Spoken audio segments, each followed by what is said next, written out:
Hey everybody, this is Manny from Chapel Forge. So today I'm going to show you how to make butter super quick. I have a half gallon of heavy cream here in, I'm in Mifflintown at Missy's house, but in Lancaster where I got the heavy cream, it's up to $9, used to be $8, but still a good deal. It's not raw or anything. I haven't found raw heavy cream short of like buying the raw milk and letting it rise and whatever. So this is super convenient. Obviously you don't have to make a half gallon at once. But what we're gonna do is we're gonna make it in the KitchenAid today. So basically we are just gonna pour this entire container into our KitchenAid bowl.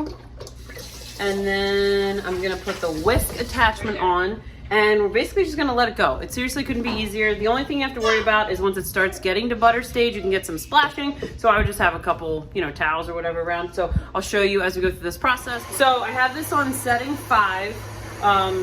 And then I just have a towel. We have the whisk attachment on. And we're just gonna basically let it go. So what's gonna happen is you're gonna get whipped cream, basically, which, there you go, there's how you make whipped cream.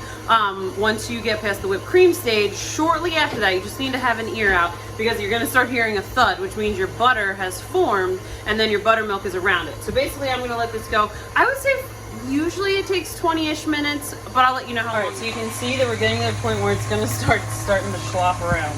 But you have like curdles and it's gonna start to separate and we're gonna have our buttermilk. I'll show you. All right, so you can see that we have big chunks of butter and there's buttermilk in there. So we're gonna separate this out and then I'll show you. So I pulled the butter out. I'm just in here getting all the kind of little curdles out of the way.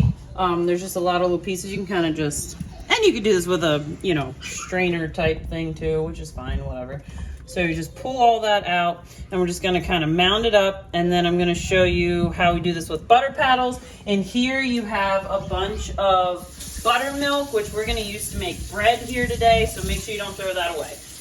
Okay, so I have these butter paddles. I got these from Homesteading Roots. I'll put a link in the description. They're super cool.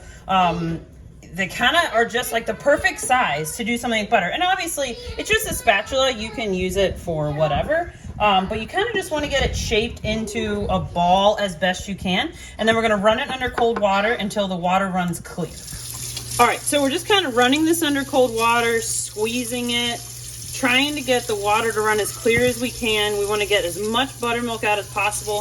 If you get the buttermilk out, then it usually will stay shelf stable a lot longer. I typically wind up putting it in the fridge, but we're going to salt it here. And then as long as you have enough salt and you get your buttermilk out, you should be able to keep it on the counter. Obviously, that's going to depend on how quickly your family uses it up. You can store it in a container or, if you have a butter dish, you could split it off or whatever you want to do. So we have all this buttermilk here.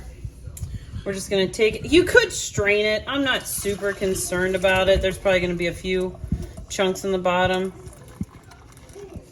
So the rest of this can just go in another jar. I could pull out these little bits of butter. We're gonna use this in bread, so I don't know. I'm not super worried that there's a little bit of extra butter chunks in there, but that's a whole quart of buttermilk that we got from our half gallon of making butter. All right, so I'm kind of just breaking this up so that we can try to get the salt in as best we can. So this is Celtic sea salt, fine. You don't want to use anything chunky because that's not going to taste good. You'll get little bits in your butter, which is no good. So we're gonna put this on. You could use pink salt, you could use Redmond's real salt. Like I said, the more salt you put in, the longer it'll probably last. You don't have to salt your butter if you don't want to, but you definitely want to fridge it if you don't. So I'm just going to work this in, and when it's done, I'll show you what it looks like. All right, so we got this container full of butter. It's about a pound of butter, but then like I said, we also got the quart of buttermilk out of it. I don't buy buttermilk at the store. I don't really know what it costs. I know that butter is like $4 to $5 a pound here for the most part. Some of our discount stores, we can get it maybe like $3.50 or something. So it's not like the cheapest thing or whatever, but it's a fun activity, especially if you're gonna do like bread and you want buttermilk or whatever, then you have that buttermilk. So if you have any questions about how to do this, let me know. It's super simple. It's a really fun project too to do with your kids. We have the old school one at home, which we've done before, and it's fun, but it takes several hours. Like we're like passing it around the living room while we watch a movie or something, making butter. It's like 100 years old or whatever with the glass container. So if you have a KitchenAid mixer or a stand mixer, this is a super easy way to get some really fresh, yummy butter. So I hope you learned something. See you next time.